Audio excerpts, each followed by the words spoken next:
সালামু আলাইকুম। আহ, আমার কথা আশা করি আপনারা শুনতে পাচ্ছেন। উপস্থিত সবাইকে, যারা এই লাইভ দেখছে তাদেরকে স্বাগত জানাচ্ছি। আমার শিক্ষার্থী যারা আমার সাথে এই মুহূর্তে জয়েন করেছেন তাদেরকে স্বাগত জানাচ্ছি। সেকেন্ড টাইমার হিসেবে যারা বিশেষ করে এই বছর জার্নি শুরু করবে তাদের জন্য আমরা নিয়মিত স্কুল অফ এক্সিলেন্সের বিশেষ যে আয়োজন নিয়ে তোমাদের সামনে আসছি সেটা হচ্ছে সফলতার গল্প শোনানোর জন্য। আজকে আমার সাথে একজন স্পেশাল গেস্ট উপস্থিত আছেন। আমার গেস্ট হচ্ছে আতকিয়া ফারজানা। আতকিয়া রাজশাহী কলেজের শিক্ষার্থী ছিল, বর্তমানে রাবিতে এবং গুচ্ছে তার দুটোতে মনোনয়ন এসছে। কোনটাতে সাবজেক্ট নেবে বা কি নেবে সেই গল্প নিয়ে আজকে করবো আজকের সাথে। আজকে তোমাকে স্বাগত জানাচ্ছি আজকের অনুষ্ঠানে। কেমন আছো ভাই? সালাম আলাইকুম। আসসালামু আলাইকুম ভাইয়া।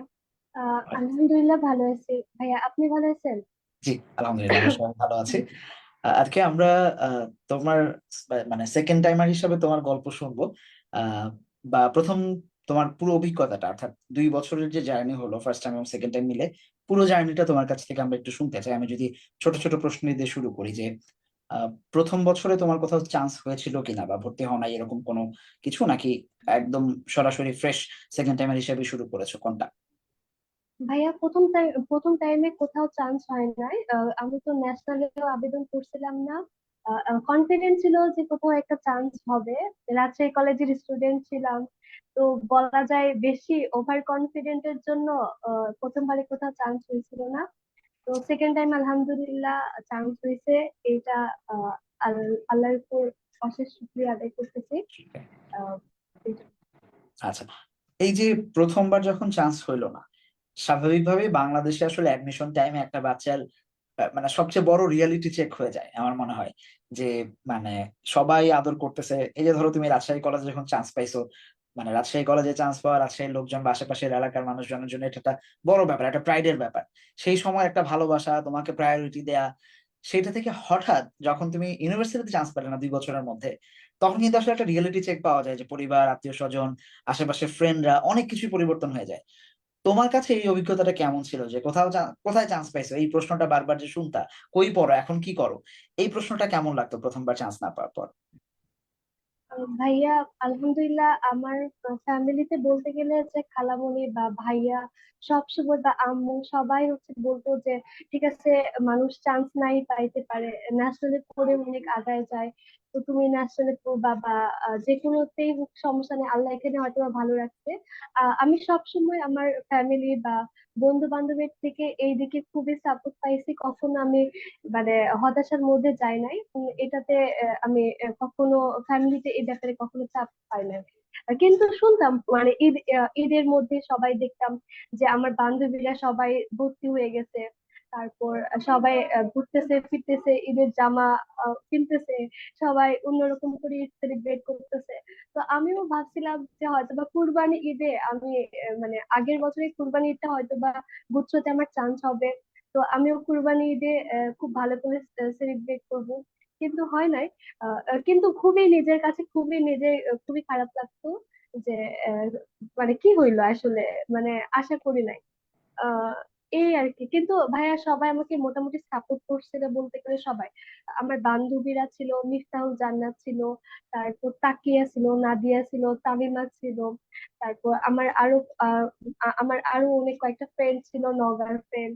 তো ওরাও সবাই সাপোর্ট করছে আমাকে বলতে গেলে। আলহামদুলিল্লাহ আমি এদিক থেকে খুবই লাকি একজন মানুষ। আলহামদুলিল্লাহ। মানে এই প্রশ্নটা আমি তোমাকে কিছুক্ষণ পরে এমনিতেই করতাম যে পরিবারের সাপোর্টটা আসলে এই সময় কতটা জরুরি। আমার মনে হয় তুমি একটা প্রশ্নের মধ্যে আরেকটা প্রশ্নের উত্তর চলে এসেছে যে তোমার পরিবার তোমার যথেষ্ট সাপোর্ট দিয়েছে বা তোমার আশেপাশে তোমার যারা বন্ধুরা ছিল। আমি সেকেন্ড টাইমার যারা তাদেরকে আমি একটু পরামর্শ দেওয়ার চেষ্টা করবো বা তোমার কাছ থেকে পরামর্শটা নিয়েই আমাদেরকে একটু দেওয়ার চেষ্টা করবো যে তোমরা তোমাদের আশেপাশের মানুষজনকে খুব চুজি ভাবে রাখো। মানে তারা কেমন সেটা ডিপেন্ড করবে যে তোমার সামনে জার্নিটা কেমন হবে। মানে যেই ধরনের মানুষ তোমাকে মানে নেগেটিভিটি ছড়ায় তাদেরকে আশেপাশে এই মুহূর্তে না রাখাটাই ভালো। পজিটিভ মানুষজনকে পাশে রাখাটাই ভালো। আচ্ছা, এটা একটা। আহ এখন মানে ফার্স্ট টাইমের যে তোমার ভেতরে নিজের মনে যে কষ্টটা ছিল যে কোথাও চান্স হচ্ছে না, হয়তো ঈদে হয়ে যাবে, পরের ঈদে হচ্ছে, মানে রোজার মধ্যে একটা রেজাল্ট আসছে, রোজার ঈদে হয় নাই, হয়তো কোরবানি ঈদে হয়ে যাওয়ার কথা ছিল, এই ধরনের একটা সম্ভাবনা, শঙ্কা, এগুলোর মধ্যে দিয়ে যে মনোকষ্টের মধ্যে দিয়ে গেলা, আহ এই বছর এসে ঈদগুলো কেমন কাটতেছে এখন যে তোমার কোথাও একটা চান্স পেয়েছো তুমি? এই অনুভূতিটা কেমন? ভাইয়া বলতে গেলে আমার রোজার ঈদটাও খুবই বাজে গেছে। আমি ভাবছিলাম যে হচ্ছে ওই ঈদটা ভালো যাবে, কিন্তু আমার রোজার ঈদের আগে চট্টগ্রাম ইউনিভার্সিটির রেজাল্ট দিছিল, ওইটাতে আমার 3,000+ মেরিট আসছিল। আমার জাহাঙ্গীরনগরে 543 আসছিল, ওইখানেও চান্স হয়েছিল না। তো বলতে গেলে আমার রোজার ঈদটাও ভালো যায় নাই, কিন্তু আশা ছিল হয়তো বা আল্লাহ আমাকে কুরবানি ঈদটা ভালো দিতে। তো ইনশাল্লাহ দেখা যাক এই ঈদটা ভালো করার আশা আছে, যে এখন কি হয়।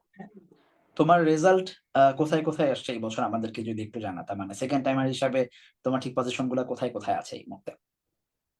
ভাইয়া আমার হচ্ছে আহ ভাইয়া যেগুলোতে চান্স হয়েছে সেগুলো বলবো জি জি জি। না? ভাইয়া চান্স হয়েছে আমার রাজশাহী ইউনিভার্সিটিতে সি ইউনিটে 45তম, গুচ্ছতে 1412তম, আজিদামেশে 257তম আসছে। আর এটুকুই ভাইয়া। আর আচ্ছা আচ্ছা। সি ইউনিটে রাবিতে আসছে হচ্ছে 45তম, খুবই ভালো রেজাল্ট। আমাদের যারা সেকেন্ড টাইম দেয় তাদের অনেকেরই একটা সংখ্যা থাকে যে আমাকে দিয়ে বোধহয় হবে না, মানে আমি তো প্রথমবারই পারি নাই, পরের বার কিভাবে পারবো। এই যে মানসিক দ্বন্দ্বটা, এইটাকে কিভাবে ওভারকাম করলা? মানে কোন জায়গা থেকে প্রিপারেশন শুরু করলা বা কিভাবে আগালা? ভাইয়া আমি ফার্স্ট টাইমে স্কুল অফ এক্সিলেন্সে ছিলাম না, বা এর ব্যাপারে কোনো ধারণাও ছিল না। আমার আমি যখন সেকেন্ড টাইমে আসছে, আমি আমি আমার ফ্রেন্ড মিতাদের থেকে শুনছি যে স্কুল অফ এক্সিলেন্সে ও আমাকে বলছিল তুই চোখ বন্ধ করে এখানে ভর্তি হয়ে যা, দেখবি যে তোর অন্য কোথাও পড়তে হবে না। আমি এখানেই ভর্তি হয়েছিলাম। আর সেকেন্ড টাইমে কোথাও মানে ক্লাস করি নাই, কোচিং টোচিং কিছু করি নাই, বাসাতে পড়ছে আর স্কুল অফ এক্সিলেন্সে পড়ছে। সবচেয়ে বড় কথা ভাই, আমি ইংরেজিতে অনেক বেশি দুর্বল ছিলাম, ফার্স্ট পেপারে তো আরো বেশি দুর্বল ছিলাম। কিন্তু ভাইয়া আপনার ক্লাসগুলো আমি প্রথম দিকে করতাম না, মানে কেমন জানি ভয় পাইতাম না কেমন জানি না। কিন্তু রেকর্ড ক্লাস গুলো আমি করছি। আর আমার মানে বলতে গেলে লাস্টের দিকে এসে আমার এমন সিচুয়েশন হয়ে গেছে যে আমি ইংরেজি ফার্স্ট পেপার বই ডেইলি মানে রিভিশন দিচ্ছি। মানে আমার খুবই ভালো লাগতেছিল এই ব্যাপারটা, যে একটু টাইম পাইলে মনে হইতো যে আমি যাই একটু ও ইংরেজি ফার্স্ট পেপার বইটা একটু রিভিশন দিয়ে আসি। তো আমাকে আমার সাথিয়া, আমার একটা ফ্রেন্ড ছিল সাথিয়া, ও প্রথম থেকেই বলতো, ও ঢাবিতে ছিল, স্কুল অফ এক্সিলেন্সেও ছিল, মানে ফার্স্ট সাথিয়া টাইমে নাচ, ছিল ও। সাথিয়া নাচ, হ্যাঁ তোমাদের হ্যাঁ হ্যাঁ, রাজশাহী জি স্যার, কলেজের। জি স্যার, জি স্যার। তো হচ্ছে আহ, ও ও আমাকে প্রথম থেকে বলতো যে তুই প্রথম থেকে প্রত্যেকদিন ইংরেজি ফার্স্ট পেপার বই পড়ে যাবি, রিভিশন দিবি, পারিস না পারিস পড়ে যাবি। কিন্তু আমি কখনো পড়ি নাই, মানে আমি এইচএসসি লেভেলেও মনে হয় এত ভালো করে ইংরেজি পড়ি নাই। আমি সেকেন্ড টাইম এসে আপনার মানে ফার্স্ট পেপার বইটা যেভাবে মানে আমি গুচ্ছের আগে আমি একটু টাইম পাইলে মানে মনে হতো যে সময় তো পাচ্ছি, যা একটু পড়ে আসি একটু পড়ে আসি। তো এটাতে আমার খুবই ভালো হয়েছে। আমি চট্টগ্রামে আমার হয় নাই ঠিক আছে, কিন্তু আমার আমি বলবো ভাই বিশ্বাস করেন, আমি এমসিকিউ যখন ইংরেজি দাগাচ্ছিলাম, যেগুলো মেমোরাইজিং পার্ট গুলা, এগুলো হচ্ছে আমার কাছে খুবই ইজি মনে হচ্ছিল। মানে আমার চোখে মানে সঠিক উত্তরটা একদম ইজিলি ভাবে আসতেছিল সবকিছুতে। মানে মানে প্রত্যেকটা খুলনা ইউনিভার্সিটিতেও আমার সবকিছুতেই আমি মনে হচ্ছিল এটার উত্তর এটাই হবে। আমি খুবই মানে ফার্স্ট টাইমে মেমোরাইজিং নিয়ে আমি অনেক ভয়ে ছিলাম, যে আমার মানে আমি অনেক ভয় পাইতাম গ্রামার পার্ট পারলেও আমি মেমোরাইজিং অনেক মানে ভয় পাইতাম। কিন্তু সেকেন্ড টাইমে এসে সবার আগে মেমোরাইজিং দিয়ে শুরু করতাম ইংরেজির ক্ষেত্রে। তো এই দিক থেকে আমি খুবই ভালো হয়েছে। আবার আমাদের যে ওই যে ডে 15 একটা কাজগুলা দিত, তো ওইখানে বলা থাকতো যে প্রত্যেকদিন 5 ওয়াক্ত নামাজের আগে পরে তোমরা পড়বা। তো ওইটাও আমার খুব ভালো করে পড়া হয়েছিল। ম্যাক্সিমাম কোশ্চেন বলতে গেলে ওইগুলো থেকেই আসে, এগুলোর বাইরে আসে না। তো আমার এই দিক থেকে খুবই ভালো হয়েছে। বলতে গেলে ভাই আপনাদের জন্য চান্স পাওয়া আর কি, নাইলে তো এত দূর আসা সম্ভব হতো না। না, পুরোটাই তোমার আহ, পরিশ্রম, এবং সেখানে আল্লাহ বরকত যখন রিজিকে লিখে রাখছেন তখনই আসছে। বাট এই জায়গা থেকে আমি তোমার যে পয়েন্টটা নিচ্ছি সেটা হচ্ছে যে প্রতিদিন কাজ করার যে মানসিকতা, মানে আমার শিক্ষার্থীদেরকে আমি বলতে চাই যারা সেকেন্ড টাইম দিতে চায় তাদেরকে, যে আজকে প্রতিদিনই ইংরেজির ছোট ছোট পার্ট, অন্য অন্য টপিক নিয়েও কথা হবে, যে মেমোরাইজিং এর ছোট ছোট পার্ট দেখতো আমরা আমাদের ডেইলি ইংলিশ নামে একটা মানে সেকশন থাকে আমাদের টেলিগ্রামে, যেখানে আমরা মেমোরাইজিং এর বিভিন্ন কাজ দেই, বিভিন্ন টপিকে ওয়ার্ড মিনিং দেই, ইডিয়মস এন্ড ফ্রেজ দেই, স্পেলিং থেকে কাজ দেই, নানান জায়গা থেকে ছোট ছোট টপিক দিয়ে থাকি। প্রায় 2 মাসের একটা জার্নি আমরা করি, সেগুলোকে আবার রিভিশন দেই। তো আজকে সবসময় তুমি এগুলা করতা, তার মানে তোমার একটা ধারাবাহিক যে অগ্রগতি, এটা একদিনে হয় না। কেউ যদি মনে করে যে শেষের 15 দিন যে সব পড়ে ফেলবো, হবে না এটা, কারণ ব্রেইন তো প্রেশার নিয়ে অভ্যস্ত না। আমি সবসময় যে উদাহরণটা বলি, তোমাকে যদি আমি হঠাৎ করে পরিচিত জিনিসকে নাও বলি, তাও তুমি মনে করবা রাজশাহী কলেজের গেট, মনে করো না, বললেও তুমি এখন তোমার মাথায় চলে আসছে আচ্ছা আচ্ছা ওই যে আমার কলেজের গেট। তো এই মেমোরাইজিং গুলোকে আমরা সাবকনশিয়াস মাইন্ডে তোমাদেরকে গেঁথে দিতে চাই, যে যত বেশি প্র্যাকটিস করবা তত বেশি তোমাদের সাবকনশিয়াস মাইন্ড এগুলো সেট হয়ে যাবে। যখনই পরীক্ষা আসবে খুব দ্রুত এনকাউন্টার করতে পারবে এগুলাকে। তো এই প্রসেসটার একটা মানে ব্যবহারিক মানে উদাহরণ তুমি হয়তো পেয়ে গেছো, যে হ্যাঁ আলহামদুলিল্লাহ যেভাবে পড়ে গেছো ওইভাবে আসছে। তো আমি আমার শিক্ষার্থীদেরকে বলতে চাই যে তোমরা যখন সেকেন্ড টাইমার হিসাবে আমাদের কাছে আসবা, অন্য কোথাও যাবা কি করবে সেটা তোমাদের ব্যাপার, আর যখন আমাদের কাছে আসবা আমাদের কথা শোনার মানসিকতা নিয়ে আসবা।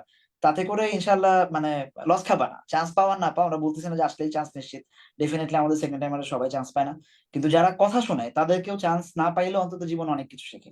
এটা হচ্ছে সবচেয়ে বড় কথা। আহ এই এই এই প্রসঙ্গে আমি একটু ছোট্ট কথা তোমাকে জিজ্ঞেস করেই নি, অনেক কিছু যদিও বলে দিছো। তোমার কাছে তুমি স্কুল অফ এক্সেলেন্স কে তাহলে কিভাবে রেটিং দিবা? মানে স্কুল অফ এক্সেলেন্স এর যেই প্রমিস নিয়ে তুমি আসছো ফ্রেন্ডদের কাছ থেকে, মিফতার কাছ থেকে বা সাথিয়ার কাছ থেকে, তোমার মানে তারপর হচ্ছে আরেকজন ছিল আমাদের রাবি লতে আছে এখন, আহ কি যেন নাম ওর ভুলে গেলাম, একটা মেয়ে তোমারই তাকিয়া, friend, মানে তাকিয়া, তাকিয়াতুল জান্নাত। তাকিয়া তো আমার। তাকিয়াতুল মাওয়া, হ্যাঁ।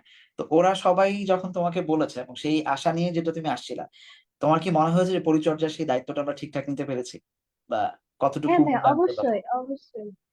আপনাদের দিক থেকে আপনারা সেরাটা করছেন, কিন্তু আমি আমার দিক থেকে সেরাটা করতে পারি নাই। কারণ আমি পরীক্ষা দিতাম না বলতে গেলে ভাইয়া আসলে। কিন্তু লাস্টে কয়েকটা দিন হয়তো বা আমি রেগুলার পরীক্ষা দিচ্ছি, মানে আসলে ভাইয়া আমি আমি একদিন ভয় পাইছি আপনার ক্লাসে। ইউনিট 3 এর একটা লেসনে ভুল করে হয়তো বা আমি, মানে ফার্স্ট টাইমে জুমে ক্লাস করছি তো। তো ওখানে হোয়াইট বোর্ড নামে কিছু একটা ছিল, তো আমি ওখানে কিছু একটা মানে টাচ করছি। ভাইয়া আচ্ছা। ওই দিন যে আজকে আজকে কি, মানে আমি ওরা ধরতেছি ক্লাসের পর। তো তারপর থেকে আমি বলতে গেলে কখনো রেকর্ড ক্লাসে আসি নাই। খুবই ভয় পাইতাম ভাইয়া আপনাকে। না, এটা কিন্তু একটা মিস হচ্ছে তাহলে আমি এমনিতে ক্লাসে বকাবকি করি। তোমার সাথে তো পরে আমার বোধহয় রাজশাহীতে একবার দেখা হয়েছে, মানে ভাইয়া, মিফতাহ বোধহয় তোমাকে আমার পরিচয় করাই দিছিল তোমার কাজিন হিসেবে। সো এরপরে তো ভয় কেটে যাওয়ার কথা। আমি মানে জি ভাইয়া। এটা এটা ইউজুয়ালি অনেকের সাথে হয় যে ক্লাসে একটা ছোট ইনসিডেন্টে সবাই হয়তো ভয় পায়, ব্যক্তিগতভাবে অত মানে মানে ভয়ঙ্কর মানুষও না, ঠিক আছে। জি তো ভাইয়া। আচ্ছা যাই হোক, তো সব মিলে স্কুল অফ এক্সেলেন্স সম্পর্কে তোমার অভিজ্ঞতা কেমন? ভাইয়া আলহামদুলিল্লাহ অনেক ভালো। আসলে বলতে গেলে শুধু পড়াশোনার ব্যাপারটা না, এখানে এসে আমি অনেক বেশি ইসলাম সম্পর্কে আমার বিশ্বাস বেড়ে গেছে। প্রত্যেকটা দিন আপনাদের মানে ফজরের আগে বা ফজরের নামাজের পর দেখতাম যে আপনারা ছোট ছোট কোরআনের আয়াত যেরকম করে দিতেন, বা এটাতে আমার আসলে মানুষ মোটিভেশন ভিডিও দেখে, কিন্তু আমার আসলে মোটিভেশন ভিডিও গুলো দেখতে হইতো না। এটাতে আমি আসলে বেশি অনুপ্রেরিত হয়েছি। আল্লাহর উপর বিশ্বাস আসছে আমার, যে হয়তো বা আমি যদি সঠিকভাবে নিজেকে প্র্যাকটিস না দিই, তাহলে আমার অবশ্যই কোথাও চান্স হবে। আল্লাহর উপর এটুকু আমার বিশ্বাস আসছিল। এটাও সম্পূর্ণ ভাইয়া আপনাদের উপর কারণ এর আগে কখনোই আমি এত জীর্ণ ভাবে বা এত ভালোভাবে হয়তো বা কোরআনের আয়াত গুলা পড়ে দেখি নাই, বা ইয়ে করে দেখি নাই।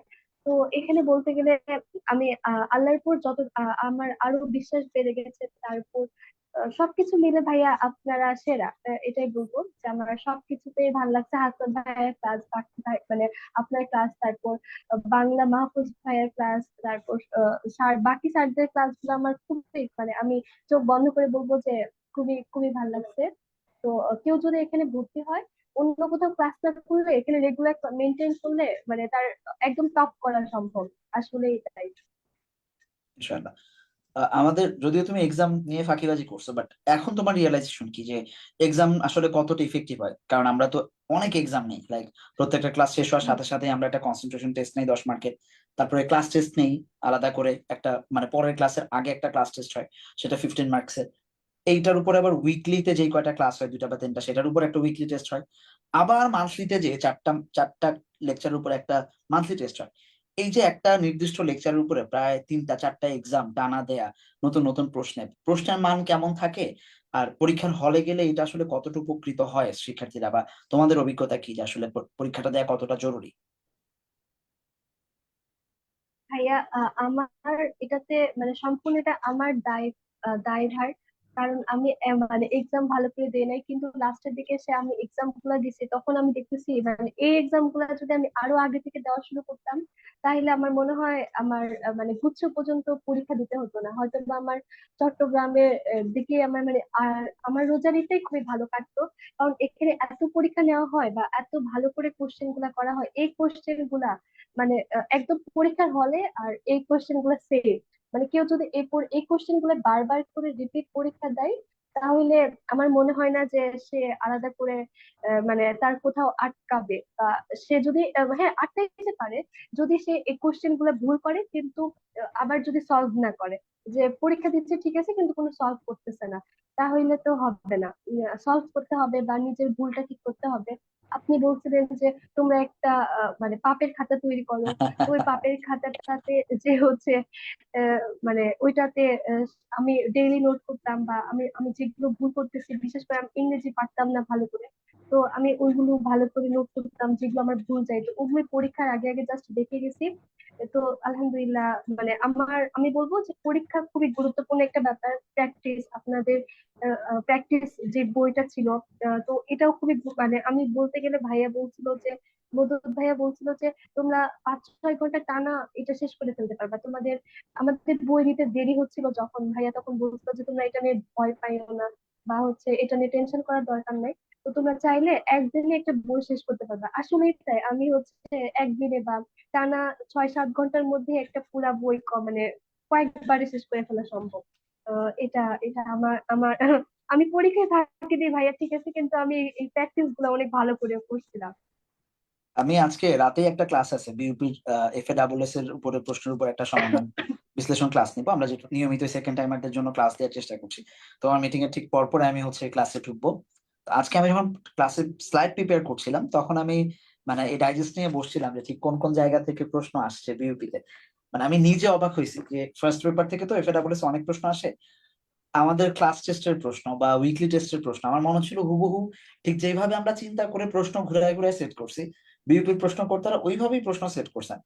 আমার আমার নিজের কাছে মনে হয়েছে যে এটা কি কোনোভাবে আমি বিউপির প্রশ্ন লিক করছি, নাকি ওরা এসে আমাদের প্রশ্ন দেখে গেছে, মানে ব্যাপারটা এরকম হয়ে গেছে অনেকটা।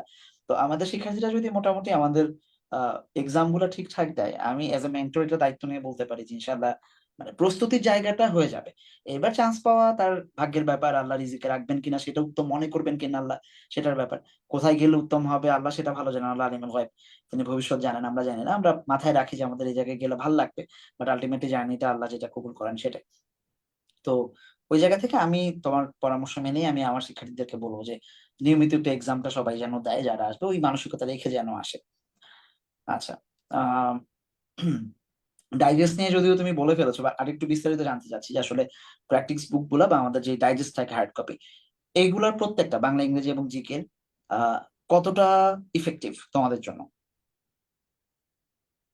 ভাইয়া এটা যদি কেউ সলভ করে, আহ, মানে এটা সলভ করলে বলবো যে মানে কোশ্চিনের মানে যদি ক্লাস করে, স্লাইড করে, তারপর ডাইজেস্ট সলভ করে, বা নিজের তৈরি একটা নোট, মানে স্যার ক্লাসে যেটা বলে বা ভাইয়ারা ক্লাসে যেটা বলে, বা তারপর যদি ডাইজেস্ট সলভ করে, তো আমি বলবো যে সে যে কোনো পরীক্ষার জন্য 80% মার্ক তোলার জন্য মানে সে প্রস্তুত হয়ে যাবে।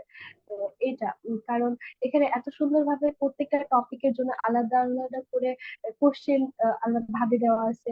তো আমার মনে হয় না যে এই বইগুলা পড়লে আলাদা করে অন্য কোনো বই, বাজারে যে বইগুলা পাওয়া যায় অভিযাত্রী বা জয়কুলি, তো এই এই ধরনের বই পড়ার কোনো দরকার হবে না। এখানে মানে এনাফ কোশ্চেন আছে, তোমরা এটাই বারবার সলভ করো। এটাই আমার মানে আমার একটা ভাইয়া বারবার বলতো যে তুমি হাজারটা বই না দেখে একটা বই বারবার করে পড়ো। তো আমিও সেটাই করছি যে আমি হাজারটা বই বা হাজারটা টিচারের কাছে না ঘুরে একটা টিচারের কাছে আমি বারবার করে যেন হচ্ছে আমার মানে যেটা বুঝিনি বা একটু 90% হইলে আমার যেন 95% কনফিডেন্ট আসে, বা 95 হইলে 97% কনফিডেন্ট আসে। তো আমি এই কাজটা বারবার করছি, যে এক ক্লাস 2 বার 3 বার, বা এক ক্লাস বা স্লাইড সবকিছুতেই আমি হচ্ছে বারবার করে পড়ছি দেখছি এই আর কি। আমাদের ডাউট সলভ সেকশন থাকে, আমাদের টেলিগ্রাম সার্ভিস যেটা আমরা দিই সেখানে। মানে কোনো শিক্ষার্থী যদি কোনো টপিক না বুঝে, সে তো বারবার ক্লাস দেখতে পারবে। অনেক সময় হয় না যে আমি যেটা বুঝাচ্ছি তোমার লেভেলে হয়তো আমি বুঝাচ্ছি না, মানে ঠিক তুমি যেই ভাষায় বললে বুঝো আমি ওই ভাষায় বুঝাইতে পারতেছি না, কারণ আমার তো একটা নির্দিষ্ট ক্রাইটেরিয়া আমি ক্লাস করে গেছি। তুমি হয়তো ক্লাসে ছিল না, প্রশ্ন করার সুযোগ ছিল, প্রশ্ন করো নাই, যেহেতু তুমি রেকর্ড করতা। তো অনেক সময় দেখা যেত যে রেকর্ড ক্লাস করতে যে টিচার ঠিক যেই ভাষায় কথা বলে যাচ্ছেন, যেই ভাষায় বা যেই ওয়েতে রুল বুঝাই যাচ্ছেন, নিয়ম বুঝাই যাচ্ছেন, সেই ওয়েটা তোমার জন্য মানে সুইটেবল হচ্ছে না, তোমার জন্য তুমি সেটাতে কমফোর্টেবল না। এটার জন্য আমাদের ডাউট সলভ থাকে যে আমি এটা বুঝি নাই, বা যে কোনো প্রশ্ন, ডাইজেস্টের যে কোনো প্রশ্ন বা অন্য যে কোনো এনে আমরা যখন দেই, এই ডাউট সলভ তুমি বা তোমার বন্ধুরা যখন দিত, তোমার কাছে এটাকে কতটুকু মানে কি বলবো এটাকে, যে সহজ মানে মানে তোমাদের প্রস্তুতির জন্য সহায়ক মনে হয়েছে, যে এটা থাকাটা জরুরি কিনা? জি ভাইয়া, অবশ্যই। কারণ আমি এমন কয়েকটা কোশ্চেন লাস্ট কয়েকটা দিন মানে অনেকে প্রশ্নগুলো দিচ্ছে, আমি দেখি গুচ্ছতে সেম কোশ্চেন করছে। মানে আমি মানে আমি হয়তো বা সেই কোশ্চেনের সলভ গুলো দিতে পারি নাই, কিন্তু আমি জাস্ট দেখতাম যে এই কোশ্চেনটা করছে কেউ, ওইটার উত্তর হচ্ছে আরেকজন দিয়ে দিছে। তো আমি এরকম গুচ্ছতে 3-4টা কোশ্চেন পাইছি যে সেম কোশ্চেন, আমি জাস্ট বৃত্ত ভরাট করছি। এই আর কি। মানে খুবই ভালো এটা কাজ করছে যে হয়তোবা মানে আমার জন্য খুবই ভালো। মানে আমিও কয়েকটা সলভ করে দিয়েছি বাংলা জিকে, কারণ আমি ইংরেজি একটু কম পারতাম, যেহেতু ইংরেজি আমি খুব বেশি দিতাম না। কিন্তু অন্যের সলভ গুলো আমি প্রত্যেকদিন দেখতাম যে হ্যাঁ এভাবেও হয়, বা আসলে তো এভাবেও মানে রুলস গুলা করা যায়, বা এভাবে না ভেবে ওইভাবেও হবে, বা এরকম সবকিছু আমি মিলাই দেখছি। কিন্তু আমি চেষ্টা করছি বাংলার জিকেটা সলভ দেওয়ার, বা মানে করছি। তো এটা খুবই খুবই গুরুত্বপূর্ণ একটা ব্যাপার। মানে এটাতে আমি অন্য পেজে কথা বা অন্য প্ল্যাটফর্মের কথা আমি জানি না, কারণ ওদের আসলে ডাউট সলভ আছে কিনা। কিন্তু আমাদের এটাতে খুবই ভালো যে আমরা স্টুডেন্টরা এটা সলভ করে দিচ্ছি। এটা নিজের যেমন এখানে কেউ যদি সমাসে ক্লাস হচ্ছে বা ডাউট সলভিং, কেউ প্রত্যয় থেকে কোশ্চেন করছে, তো আমার প্রত্যয় পড়া হয়ে গেল, সমাসও পড়া হচ্ছে। আবার কেউ ফার্স্ট পেপার থেকে কোশ্চেন করে, ফার্স্ট পেপারটা আমার একদম ব্রেনে কাজ করতেছে। তো সব মিলাই বলবো যেটা খুবই ভালো একটা মানে অপশন, যেটা যেখানে আমরা পাইছি, সেবাটা পাইছি। মানে বিভিন্ন একই সময় বিভিন্ন টপিকে এঙ্গেজ থাকা যায়। নিজের আমরা যেটা পারি না সেটাকে যদি কেউ প্রশ্ন করে আমরা সেটা জানতেও পারি, আবার আমি জানলে সেটার উত্তর দিয়ে আমার রিভিশনও হয়ে যায়। এই প্রসেসটাই মূলত মানে ইয়া বলার কথা, মানে আমাদের ইচ্ছা ছিল যে আহ, সবাই এই এই সুযোগটা পাক যে নিজেদের জায়গাগুলোকে প্র্যাকটিস করার। আচ্ছা, আহ তোমার আহ, আমি হচ্ছে গতকাল না পরশুদিন দেখলাম যে মাসুদ স্যার তোমাকে নিয়ে আর আরো দু একজন বোধহয় ছিল যে ছবি পোস্ট করলো। এই যে এখন প্রশংসা পাচ্ছ সবার কাছ থেকে, বা স্যাররা তোমার ব্যাপারে বলছেন, এইটাকে কিভাবে দেখছো, যে এই এই দোয়া বা আশীর্বাদ তুমি কিভাবে কাজে লাগাবা, সামনে কিভাবে প্ল্যান করছো? আলহামদুলিল্লাহ, আপনাদের মতো একটা বড় ভাইয়া বা স্যার পাইছি। মানে আমি এটাতে অনেক অনেক শুক্রিয়া আদায় করতেছি। আহ, যখন আমাদের জুলাই অভ্যুত্থান চলতেছিল, তখন হাসনাত ভাইয়া তো আন্দোলনে ছিল, মানে আমরা ওনাকে সামনাসামনি দেখতাম। আপনারাও ছিলেন, কিন্তু আমরা তো ওভাবে সামনাসামনি টিভিতে বা নিউজে দেখতাম না। তো আমি হাসনাত ভাইয়ার জন্য অনেক দোয়া করতাম যেন ভাইয়ার কিছু না হয়। বা পরবর্তীতে ভাইয়া ওই যে 6 জন সমন্বয়কে যখন ধরে নিয়ে যায়, তখন আমি অনেক আপসেট হয়ে গেছিলাম। ভাইয়া, আমাদের ভাইয়া মানে আমার আসলে বলতে গেলে যে আপনারা আমার একদম নিজের ভাইয়ের মতো আমার কেমন জানি মনে হয়। আপনার কি মনে হয়? মাহফুজ স্যারের সাথে আমার একদিন ঢাবিতে মিফতাহের সাথে দেখা হয়েছিল। তো ভাইয়াকেও খুবই ভালো আমার মনে হয়েছে, যে আমার কেমন জানি মনে হয় যে আমার নিজের ভাইদের মতোই আপনারা আমাকে সেই মানে ট্রিটটা করতেছেন। তো বলতে গেলে যে আমি খুব বেশি স্যারের কাছে বা ভাইয়ার কাছে পড়ি নাই, বা আমার সেটা সামর্থ্য ছিল না। তো বলতে গেলে আমি মাসুদ স্যারের ফার্স্ট টাইম, মানে আমি মানে রাজশাহী কলেজ থেকে স্যারের স্টুডেন্ট ছিলাম। তো বলতে গেলে স্যারের কাছে সেকেন্ড টাইমে আমি লজ্জায় মুখ দেখাতে পাই নাই, যে হচ্ছে আমি কোথাও চান্স পাই নাই। মানে স্যারকে বলছিলাম যে স্যার আপনি কোথাও চান্স পেলে তবেই যাব। তো অবশেষে চান্স পাওয়ার পর গেছি, কিন্তু আমার আমার জন্য অনেকেই দোয়া করে হয়তো বা। তো এই জন্য আমি এখন এই পর্যায়ে আসছি হয়তো। তো, সামনে আপনাদের দোয়াতে আরো আরো আগায় যেতে চাই। জানি না কতদূর যাবো, কিন্তু আপনাদের দোয়ায় সবসময় আমি থাকবো। ইনশাল্লাহ। আমরা আশা করবো যে তোমাদের প্রতিষ্ঠানের জন্য তোমরা দোয়া রাখবা। স্কুল অফ এক্সিলেন্স আসলে তোমাদের দোয়া এবং ভালোবাসায় চলে। আমাদের মার্কেটিং ভালো না, আমরা চাটুকারি করি না, আমরা বলি না যে চান্স কবরে যাওয়ার জন্য হলো বিশ্ববিদ্যালয়ের মাটিতে কবর হওয়ার জন্য তোমার চান্স পাওয়া দরকার, ওই বিশ্ববিদ্যালয়ের ছবি তোলার জন্য তোমাদের চান্স পাওয়া দরকার, এগুলো বলি না। তো আমরা চাই যে আমাদের শিক্ষার্থীরা আসলে কিছু জানুক এবং বাস্তবতাটা বুঝুক যে আসলে পৃথিবীটা কেমন। একটা প্রশ্ন যেটা আমি আমি সবসময় সবাইকে করি বা আমরা বলার চেষ্টা করি যে বাস্তবতা বোঝানোর জন্য, যে সেকেন্ড টাইমার হিসাবে একজন শিক্ষার্থীর আসলে অনলাইন নাকি অফলাইন কোন দিকে মুভ করা উচিত, মানে সার্বিক বিবেচনায় তোমার নিরপেক্ষ সিদ্ধান্ত বা পরামর্শ কি হবে? ভাইয়া বলতে গেলে আমি কখনো এর আগে অফলাইনে ক্লাস করি নাই, মানে অনলাইনে ক্লাস করি নাই। আমি সেকেন্ড টাইমে শুধুমাত্র অনলাইনে ক্লাস করছি। কিন্তু আমার মতো যারা ফাঁকিবাজ বা তারা হচ্ছে যারা মানে আমি তো রেকর্ড ক্লাস করতাম, তো বলবো যে অফলাইন তো খুবই ভালো, কারণ আপনারা তো সেরাদের সেরা, মানে আমার কাছে মনে হতো আর কি যে তো অফলাইনে যদি আমি ক্লাস করতাম তাহলে আপনাদের হয়তো বা কখনো আমি মানে আপনাদের মানে কখনো ক্লাস দেখতে পারতাম না বা কখনো হইতো না, সেই সুযোগটা আমার হইতো না। তো আমি বলবো যে অনলাইনটা খুবই ভালো একটা প্ল্যাটফর্ম যদি সে মানে রেগুলার ক্লাস বা রেগুলারিটি মেনটেন করে, তাইলে খুবই ভালো হবে তার জন্য। কিন্তু যদি সে একদিন ক্লাস করলো 10 দিন ক্লাস করলো না, তাহলে তার জন্য খুব একটা ইফেক্টিভ হবে বলে আমার মনে হয় না। কিন্তু আমি যদি ক্লাস রেকর্ডেড মানে আমি যদি ক্লাস লাইভেও না করতাম, আমার সেই এনার্জি ছিল যে একদিনে 2টা ক্লাস কভার করে সেটা মানে সম্পূর্ণটা শেষ করে ফেলা। যেহেতু আমি সেকেন্ড টাইম ছিলাম, ফার্স্ট টাইম আমার কিছু কিছু পড়া ছিল, তো আমি চাইলে আমি মানে ক্লাসগুলা 2 বার 3 বার করে দেখে, তো সেই মানে আমি আবার ওই ব্যাপারগুলো পড়তাম।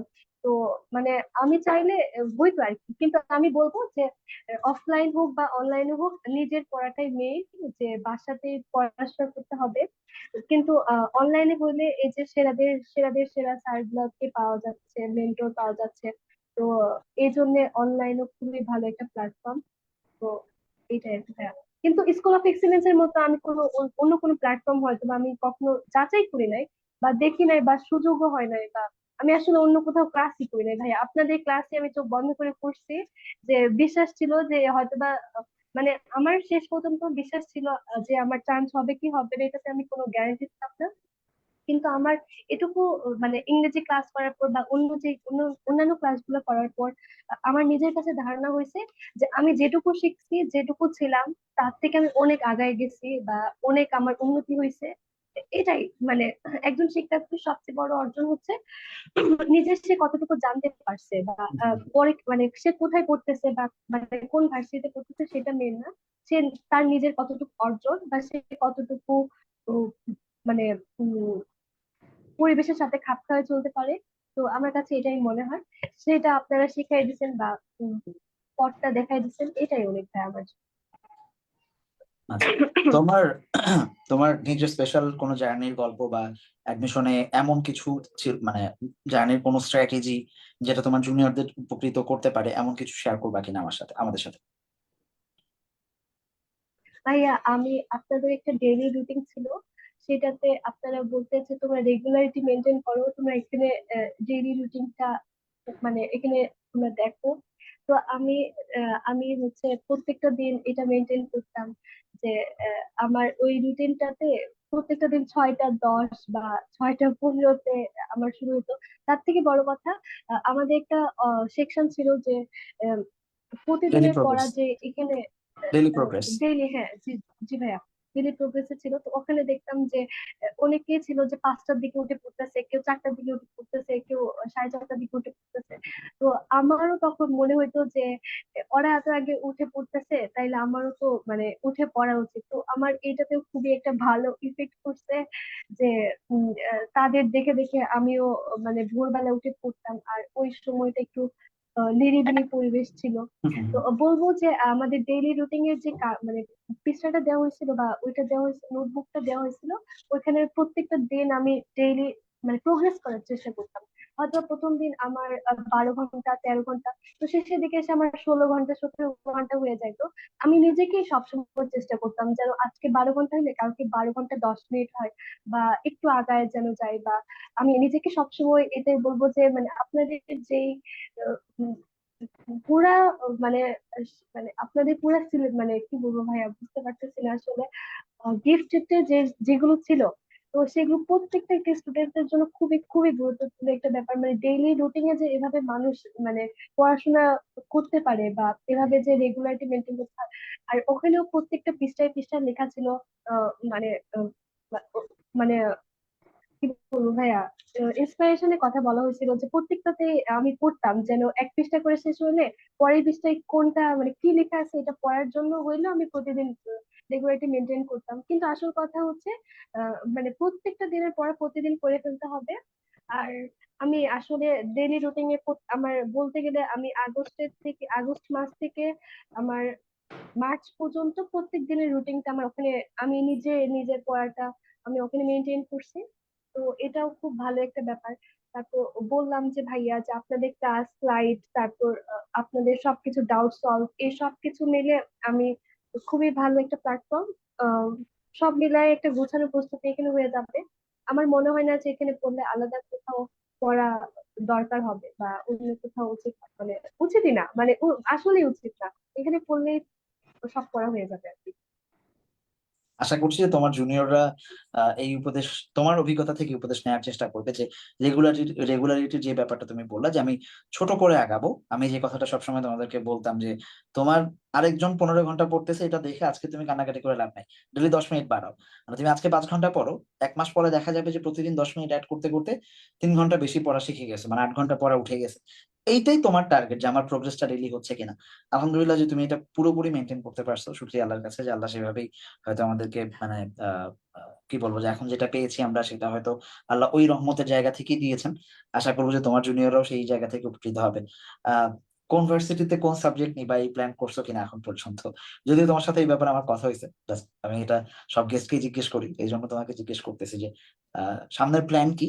এটা আমি পরে জিজ্ঞেস করবো, বাট আপাতত এখন কি ভাবছো যে কোন ভার্সিটিতে কোন সাবজেক্টে যাবা, কি কি অপশন রাখছো হাতে? ভাইয়া আমার বরাবরই ইচ্ছা ছিল যে লতে পড়ার, যেহেতু আমার দাবিতে আসছে মানে লতে। গুচ্ছতে আসতে পারি, কিন্তু আমার বাসা উত্তরবঙ্গের কারণে আমাকে দক্ষিণবঙ্গে যাইতে দিবে কিনা আমার ধারণা নাই।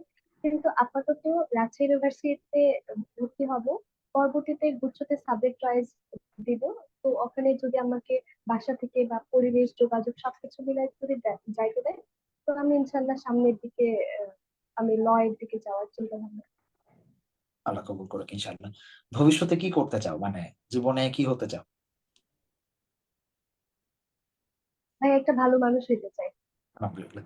এটা একটা কঠিন জার্নি। কারণ হ্যাঁ, কারণ কারণ আপনারা সবসময় শিখাইছেন যে অমুক হও, ডাক্তার হও, ইঞ্জিনিয়ার, মানে এসব হইও না। বরং তুমি নিজে ভালো মানুষ হও, নিজে সৎ থাকো, নিজের কাছে সৎ থাকো, এটাই আসলে দরকার। কারণ কেয়ামতের দিন যে তুমি কি করছো সেটা কেউ দেখবে না বা জানবে না। তুমি নিজে কতটা সৎ বা নিজে কি করছো বা আল্লাহর কাছে, আল্লাহর কাছে তো যাইতেই হবে। তো এটুকু প্রস্তুতি তোমাকে এখনই নিতে হবে। তো ভাই বলতে গেলে আমি বলবো যে আসলে আপনাদের সব কোনো কথা আলহামদুলিল্লাহ অনেক ভালো, আমার অনেক ভালো লাগছে। আমি আমি যে কোনো বিপদে পড়লে আপনারা বলতেন যে তোমার আমার আপনাদের একটা কথা আমার মনে আছে যে টেলিগ্রামে একটা ছোট গল্পের মতো দেওয়া হয়েছিল। তো তোমরা জুতার ফিতা ছিঁড়ে গেলেও আল্লাহর কাছে চাও। তো আমি সেরকম যে কিছু মানে কোনো কিছু হইলে আমি আল্লাহর কাছে বরং সেটা চাই। আল্লাহ যদি সেটা আমাকে দেয় বা উত্তম বলে মনে করে, তাহলে আলহামদুলিল্লাহ আমি সেটা হয়তো পাই বা পাবো ইনশাআল্লাহ। এটা ভেবে। ফিয়ামানিল্লাহ, অনেক অনেক দোয়া থাকলো। কঠিন জিনিস পরিকল্পনা নিছো লাইফে, ভালো মানুষ হওয়াটা আসলে খুব কঠিন। প্রসেসটা খুব সহজ, বাট সেটাকে মেনটেন করাটা খুব কঠিন। বাট আমার মনে হয় যে তোমার যেহেতু একটা অভ্যাস হয়ে গেছে অলরেডি, যে রেগুলারিটি মেনটেন করে তুমি কাজ করতে পারো। ভালো মানুষ হইতে গেলে এই প্রসেসটা লাগে, যে আমি প্রতিদিন মিথ্যা কথাটা না বলে বাঁচবো, প্রতিদিন নামাজ কাজা না করে বাঁচবো, আমি প্রতিদিন একটু একটু সদাকা করব, আমি চেষ্টা করবো যে আমার মুখ থেকে যেন গীবত না আসে, আমি চেষ্টা করবো আমার মানে হাতের দ্বারা যাতে কেউ অনিষ্টের শিকার না হয় আমি। কারণ যত বড় হবা কলমের এক খোঁচায় মানুষের অনেক ক্ষতি করা সম্ভব। যত বেশি দায়িত্ব, মানে ওই যে কথাটা আমরা সবসময় বলি স্পাইডারম্যান মুভির dialogue, with great power comes great responsibility. এই গ্রেট রেসপন্সিবিলিটি সামলানোটা খুব কঠিন। সো ভালো মানুষ হওয়ার প্রসেসটা খুব সহজ, কিন্তু রাস্তাটা অনেক কঠিন। কারণ একদম জীবনের শেষ দিন পর্যন্ত ভালো মানুষ থাকাটা আসলে আল্লাহ যেন সবার জন্য সহজ করে দেয়, সেই দোয়াই করি। অনেক অনেক দোয়া আর নিরন্তর শুভকামনা তোমার জন্য। একদম শেষে যদি তুমি কিছু বলে শেষ করতে চাও। আহ, ভাইয়া বলবো যে আসলে আসলে সবার লাইফটা এত ইজি হয় না। আমরা বাইরে থেকে যতটা দেখি বা যতটা ভাবি যে আহ, তার লাইফটা কি সুন্দর, আসলে লাইফটা কি আসলেই সুন্দর সেটা আমার জানা নাই। হয়তো আমি অনেক কিছুর মধ্যে দিয়ে চলে আসছি বা যাচ্ছি এখনো। সামনে আহ, সামনে আরো যাইতে হবে। আমি এটা ভেবেই আগাবো। আল্লাহ আমাকে সেই ধৈর্য দিক, সেই শক্তি দিক। আমি আপনাদের কাছে সেটা দোয়া করব, আমি যেন ভালো মানুষ হতে পারি। আর মানে আমার যেন সব বিপদ আপদ বা সবকিছু মিলেই আমি আপনাদের কাছ থেকে দোয়া চাচ্ছি। লাইফে আপস ডাউন থাকে। সামনে আগাইতে হইলে অনেক দূর পিছিয়ে যাইতে হয়, তারপর সামনে আগাইতে হয়। আমি ফার্স্ট টাইমে কোথাও হয় নাই তো আমি থেমে যাই নাই, বা আমি কখনো ভাবি নাই যে আমাকে দ্বারা হবে না, বা আমি চেষ্টা করছি আমাকে দ্বারা হবে কি হবে না আমি এটা কখনো ভাবি নাই। আমি চেষ্টা করছি আমার মতো। যদি না হয়তো এখানে আমি আলহামদুলিল্লাহ বলতাম, কারণ নিশ্চয়ই এখানে আমার ভালো সুখ, মানে এখানে আমার কোনো ভালো কিছু রয়েছে জন্যই আমার হয়তো হয় নাই। আহ সামনে কোথায় ঘুরতে হবো সেটাও আমি এখনো জানি না। তো আমার জন্য সবাই একটু আমার জন্য সবাই যেন দোয়া করে, আমি সবার কাছে দোয়া পাচ্ছি। আপনাদের জন্য অনেক অনেক দোয়া থাকবে ভাইয়া। হয়তো অনেক কিছু বলার ছিল, তো কখনো লাইভ সেশনে আসা হয় না, এজন্য আমি কখনো মানে সামনাসামনিও কখনো কথা বলি নাই। আমার জন্য অনেক তোতলায় যাচ্ছি বা অনেক কিছু হচ্ছে। তো আমার কথার মধ্যে ভুল ভ্রান্তি থাকতে পারে, হয়তো আমার কথার মাধ্যমে অনেকে কষ্ট পাইতে পারে। বা আমি স্কুল অফ এক্সিলেন্সে থেকে যে আমার আমার দায়িত্ব পালন করি নাই, এটাও আমার কিয়ামতের দিন যে হিসাব দিতে হবে। ভাই আপনারা আমাকে ক্ষমা করে দিন। তো বলবো যে সবকিছু মিলাই আল্লাহর কাছে তোমরা চাও যে তোমরা যে যেখানে আছো, তো সব সময় আল্লাহর কাছে চাও। আল্লাহ নিশ্চয়ই উত্তম পরিকল্পনাকারী। আহ তো আমি এটুকুই বলবো ভাইয়া, কারণ আর কিছু বলার নাই। উম, আল্লাহ যেন সবার মনের ইচ্ছা পূরণ করে। আল্লাহ স্কুল অফ তোমার মনের ইচ্ছা এক্সিলেন্সের পূরণ করুক। আল্লাহ তোমার চলার পথ সহজ করে দিন, বরকত দিন, যেদিকেই যাবা রিজিকে যেন আল্লাহ সবসময় বরকত রাখেন প্রত্যেক শিক্ষার্থীর জন্য। আর আমি এটা সিরিয়াসলি বলি না যে আমি কেমন দিন যে ধরবো, এটা এমনি বলি। বাট হ্যাঁ, তুমি যেটা বললা যে আসলে দায়িত্ব পালন করলে নিজেরই লাভ, নিজেরই লাভ আলটিমেটলি। কারণ তুমি যদি আরেকটু পড়াশোনা করতা, আরেকটু এফোর্ট দিতা, আল্লাহ হয়তো আরেকটু বরকত বাড়াই দিতেন। ডেফিনেটলি তুমি যেই পরিশ্রমটুকু করছো আল্লাহ ওইটুকুর বিনিময়ে তোমাকে বরকত দিচ্ছেন। আরো পরিশ্রম করলে আরো পাইতে, এটা এখন তুমি জানো। সো এরপরে জীবনের যে সময়গুলো আসবে সেগুলোতে যেন মানে 100% এফোর্ট তুমিও দাও। মানে তোমাদের সাথে আমরা অ্যাডমিশনের জার্নি শেষ তার মানে এই না যে আমাদের কাছ থেকে আর আর নেয়ার কিছু নাই। যেই কথাগুলো আমরা তোমাদেরকে বলে দিছি জীবনের প্রত্যেকটা বাঁকে বাঁকেই একই জিনিস লাগবে। সামনে যখন ক্যারিয়ারের জন্য যাবা, কিংবা ফ্যামিলি যখন রেইজ করবা, নিজের সন্তানাদি যখন আসবে, তাদের জন্য একই মোটিভেশন। কারণ মোটিভেশন গুলো আল্লাহ রাসূল সাল্লাল্লাহু আলাইহি ওয়াসাল্লাম আমাদেরকে দিয়ে গেছেন। এটা লাইফ টাইম, এটা কোনো চেঞ্জিং মানে কোনো চেঞ্জেস নাই। সো আশা করছি সেই জায়গাগুলো তোমরা ঠিকঠাক ভাবে পালন করবে। আর তোমাদের জন্য দোয়া থাকবে, এবং আমাদের জন্য তোমরা দোয়া রাখো তোমাদের প্রিয় প্রতিষ্ঠান স্কুল অফ এক্সেলেন্সের জন্য। আশা করছি দেখা হবে, আবারও কথা হবে ইনশাল্লাহ কোনো এক গল্পে বা সাক্ষাৎকারে। তার আগ পর্যন্ত ভালো থাকো, সুস্থ থাকবে। আসসালামু আলাইকুম।